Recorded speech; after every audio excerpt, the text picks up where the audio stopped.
Hi, everyone. Welcome to the family concert. I'm Dr. Helen Marlais, and it is so wonderful to see all of you here for a condensed version of Alice in Wonderland.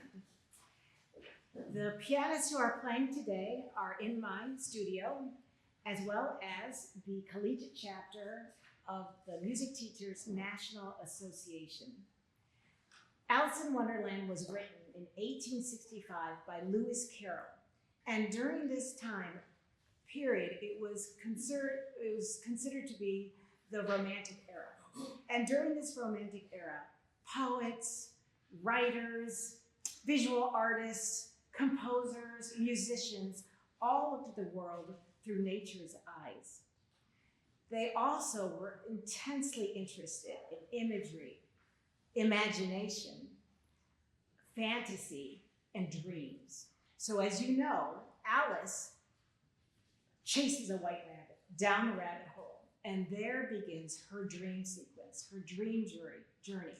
And she gets to meet some very peculiar characters on the way. And that's why I thought I would wear my zebra outfit today.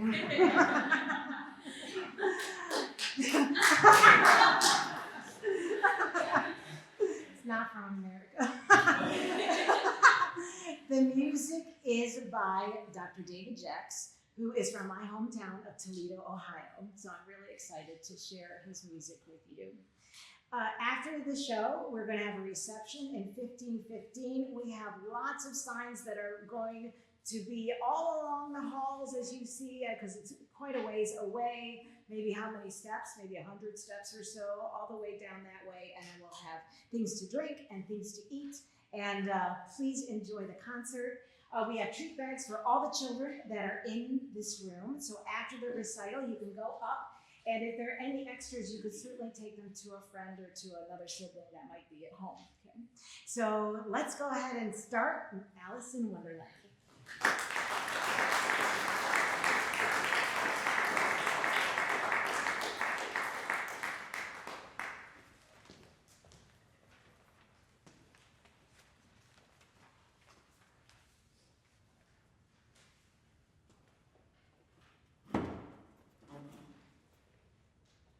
Alice was beginning to get very tired of sitting by her sister on the bank and having nothing to do.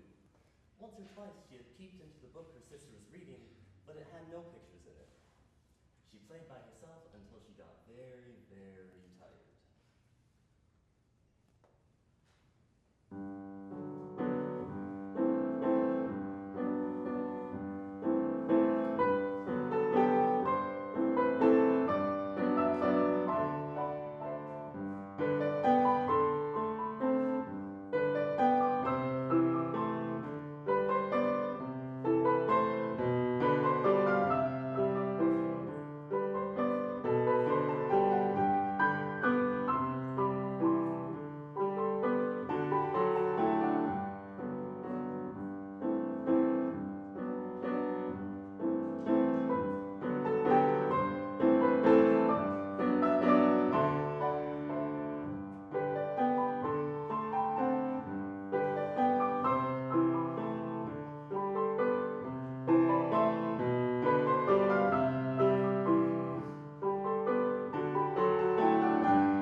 and she jumped up, finding herself in the most remarkable place, a wonderland, full of strange and unbelievable things.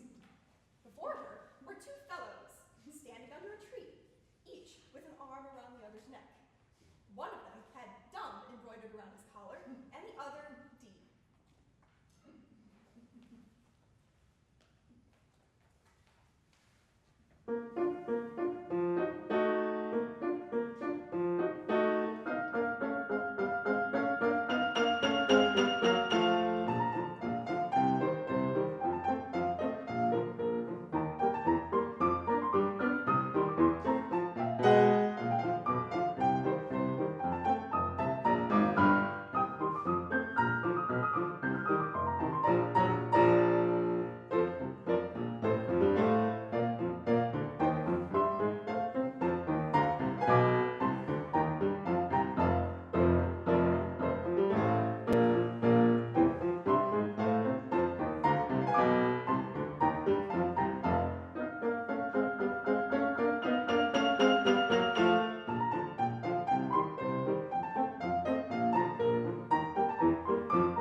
stood near the entrance of a garden.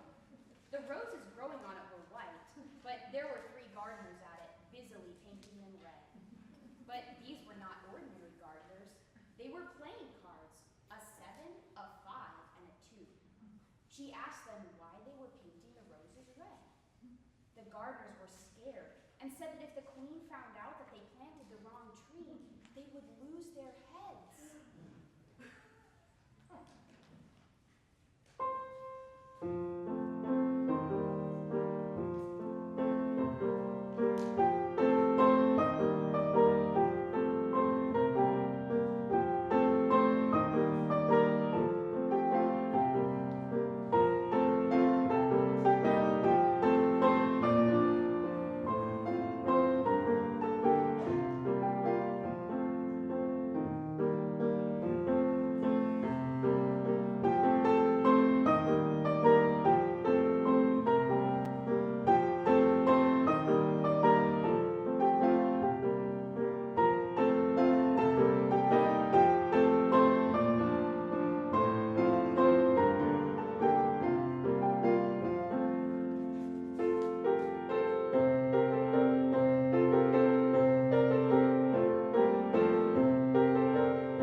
the Knave of Hearts and the King.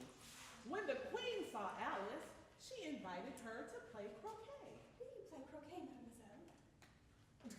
The croquet balls were live hedgehogs, and the mallets live flamingos.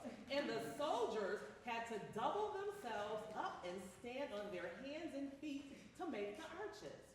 The players all played at once without waiting for their turns, yelling and fighting for the hedgehogs, and in a very short time, the queen was in a furious passion and went stamping about and shouting.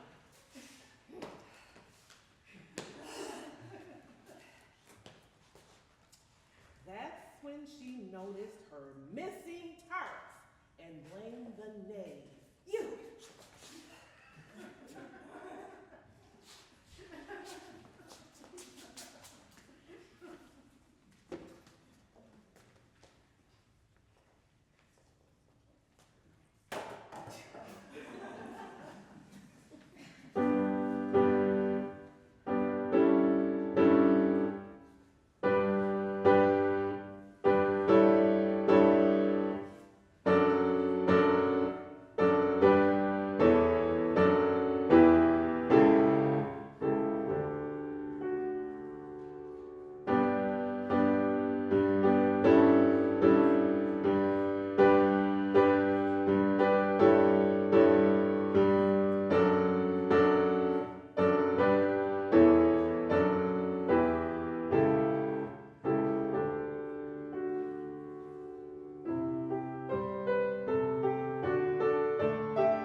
of little birds and beasts, as well as the whole pack of cards. The knave was standing before them in chains, and near the king was the white rabbit with a trumpet in one hand and a scroll of parchment paper in the other. The white rabbit blew 3 blasts on the trumpet. Then the unrolled parchment scroll read. The Queen of Hearts, she made some tarts, all on a summer day. The Knave of Hearts, she stole those tarts and took them quite away.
The knave said, I'm innocent. and Alice came to his defense. Off with her head. Shouted the queen at Alice. The whole pack of cards rose up in the air and came flying down upon her. She tried to beat them off, but woke with a jolt and found herself lying on the riverbank with her head in her sister's lap. What a dream, she thought, and she told her sister of all the strange adventures.